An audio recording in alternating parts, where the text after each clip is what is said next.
کله چې الله رب العالمین درته اولاد درکړل نو اول د سره څه کول پکار دي او نبی کریم صلی الله علیه وسلم د داسې ماشوم سره څه کړي دي او د اوسني طب او ډاکټرۍ مطابق د دې فایده څه شی ده.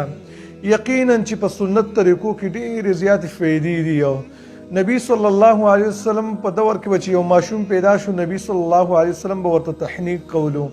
تحنیک ویل کې کجوره په خپل خوله کې نرمول او بیا راغستل ماشوم ته تالو پورې انخلول. امام بخاری رحمه الله روایت نقل کړی دی. انس بن مالک رضی الله تعالی عنہ فرمایي کله چې د ابو طلحه رضی الله تعالی عنہ زوی پیدا شولو ما ته ماشوم راکړلو ورسره یو څو کجورې هم راکړلې.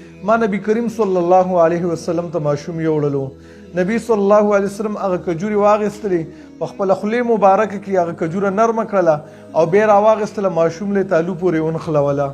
اوسني طب او ډاکټران دا وایي چې کله یو ماشوم پیدا شي په دغه ټیم کې د شوګر ګلوکوز ویټامین دا کم وي د صحت مطابق نه همدغه شانتي د وری او د معده هم کمزوري د خوراک مطابق نه.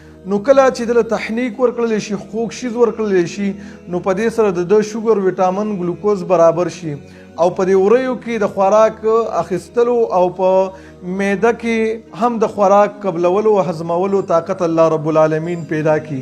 او کله چې د په اول ځل باندې د شوګر خپل ځل راشي برابر شي نو د باندې په زندګۍ کې بیا شوګر اٹیک نه کوي د شوګر بیماری ورته نه لګي. نو کله چې یو ماشوم پیدا شي د مور د پی رودلو نه د مخکې هغه ته تحنیک وکړلی شي. یو نیک انسان که هغه مور او پلار وي یا بل څوک وي کجوره دې نرمه کړي او ماشوم له تالو پورې ونښلي او دعا دې ورته وکړي.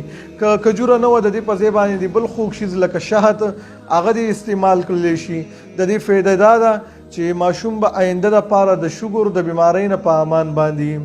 د زما پیغام د سره مخکې خلکو ته ورسوئ دې دپاره چې فایده ټولو مسلمانانو ته میلاو شي.